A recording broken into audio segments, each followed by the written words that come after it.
Hello and welcome. Join me as I take you through a short tour in Rwanda, Kigali. And as a Kenyan, I couldn't help but get fascinated by the beauty, everything about Rwanda and specifically Kigali. You know that scripture that says, the heavens declare your glory and the earth displays your splendor?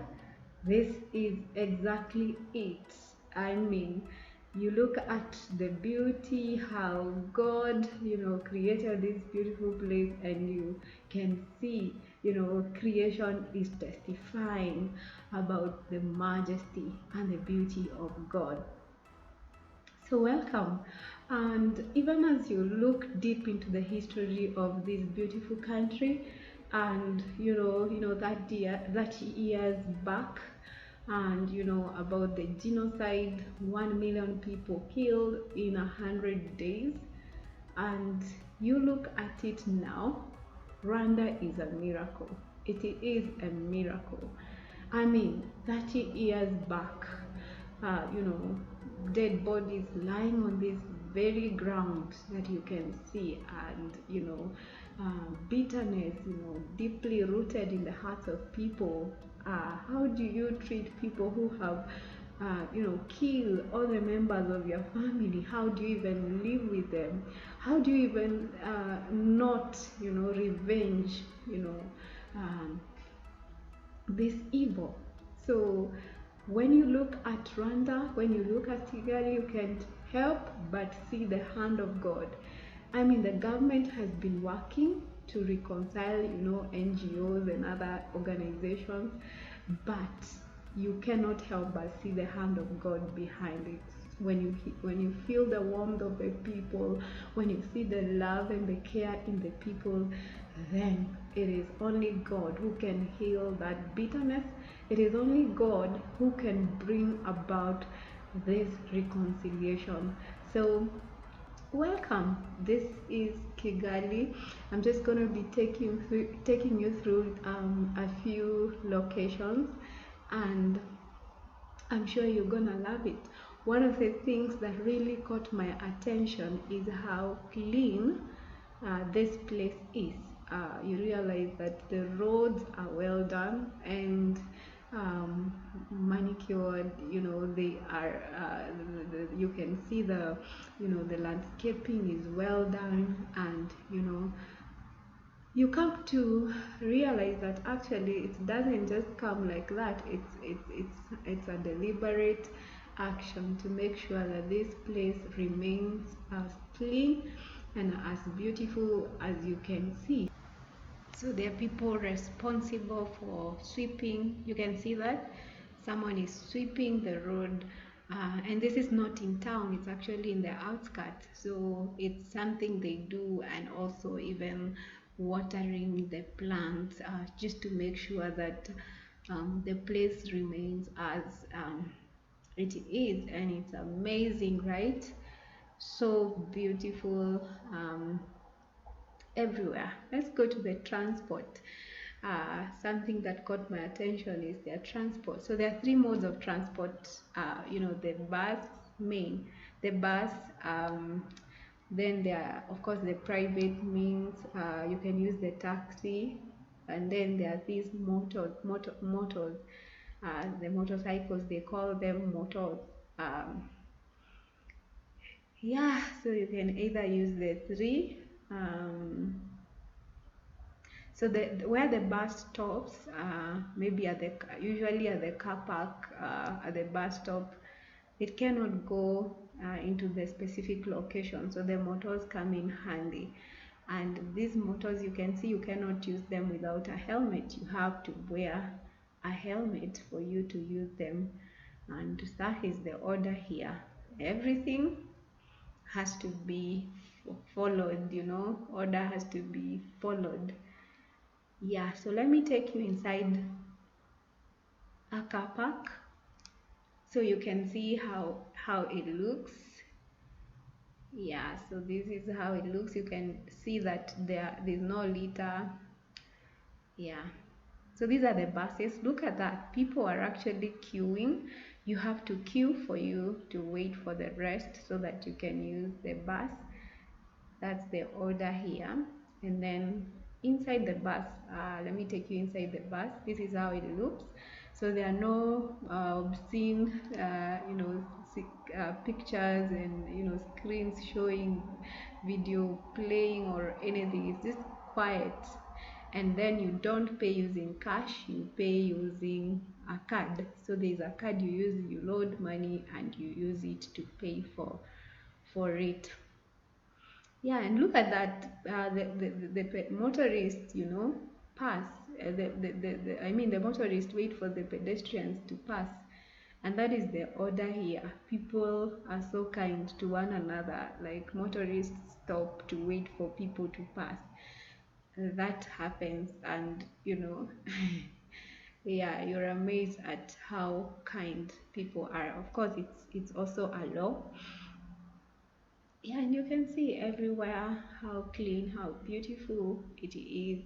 Of course, there are police and cameras all over. These cameras, they are used, if you look keenly on the roads, you will notice the cameras.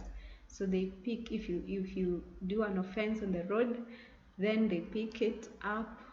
It's loaded in the system because all your details are in the system, and so they can see who violated, and after that they send you a bill you have to clear, and your car is inspected every year also. If it's not worthy, then it's not allowed to be on the road. Now we are in the arena. Let me take you into the Kigali Arena. This is the creme de la creme of it's where festivals, concerts, and other indoor games are held. It's an indoor sports hub in East Africa. It's a 10,000 seater. Yeah, and it is located in a place called Remera. So inside it might be a little dark because there was no lighting, but I hope at least you can be able to get the picture of how it looks inside. This is how it looks. That is the Kigali Arena. So amazing, and you can see the guard actually offered to take us in. See how kind people are. Like, he didn't have to, he just offered to take us in, and it's amazing. Look at that. So this is where basketball, volleyball, tennis, table tennis, handball, these games are held. And you can see they're actually building another one. Yeah, they're actually building another one that is bigger. So this is, I'm told, this is where the president comes through. That is the entrance for the president whenever he comes into the arena. And it's well maintained. I have deep respect for the president of Kigali. It's amazing, right? Yeah, that is the Kigali Arena. And after that, I am going to be taking you to Kigali Convention Center. Kigali Convention Center. Yeah, so this is how, especially at night, and you are in different, because of the hills, you are able to spot different locations in Kigali, and it is so beautiful. So the the Kigali Convention Center is one of the central places you'll be able to see from most of the locations when you're in Kigali, because of how it is lit. So when it's at night, it's lit very well, mostly with the Rwandan flag.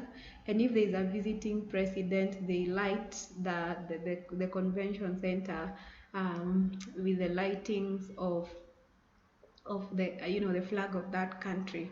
So it's usually so amazing to behold, especially at night. And yeah, that's it. It's next to Radisson Hotel. It's an amazing place. When you get inside, you can as well see the different locations in Kigali. So it's also beautiful. Yeah, so That's it. Let's go to Kigali International Airport. This is it. This is where you board your flight. This is where you land when you're coming in, and it's not as big as some of the airports we know, but it is good, especially if you use the Rwanda Air. You get to see the personalities, the people of Rwanda, and they're good people. So it is amazing. So this is the Kigali International Airport, not far from the city, not far from the town center. So Kigali is a small place. So it's about 1.2 million people and about 730 kilometers square meter. So it's not so much. It's not as big. Let's go to downtown Kigali, now where people are. You realize there are more people here, more vehicles, more activity here. Yeah, as you can see, motors everywhere, and of course, you can see the brands around Kigali. This is downtown. Let me take you to downtown. We are about to finish the video. This is the last location. Yeah, this is the governor's office, the city hall, the office of the governor. So the structure of the government is the legislature, executive, and judiciary, and then it's divided into districts and sectors and cells and villages. Yeah, so this street, it is no vehicle street. Only people are allowed here. You cannot use this street with a motor or any other means. You just have to use it's a no vehicle street, and you will be able to see that there are bicycles that are given for free. Can you imagine that? These bicycles, you take it for free and you return it. I know countries where this cannot happen. You take it, you go remove the tracker, and you will not return it. But Kigali people actually return the bicycles. Yeah, so see that? Um, so I'm saying that this land reveals the work of God in people, how God can turn people's hearts, how God can transform an entire country, how God can use a government. God is supreme, He is sovereign. So this is where you come in and shop if you want to buy some you know uh, items to take home with you, souvenirs. This is where you get uh, on this street. It's a no vehicle street. You can see there are no street children, no hawkers on the streets. It's the law. They are not allowed. And then this is the biggest building, I'm told, the tallest building, not the biggest, the tallest building in Kigali. I'm not sure how true that is, but that is it. So that is Kigali for you, an amazing place, right? I may not have captured everything, but I'm sure you've gotten a picture of how it looks like. There are of course attraction sites, memorial park, gorilla tours, different attraction sites that will make you enjoy being in Rwanda. So yeah, that is Rwanda for you.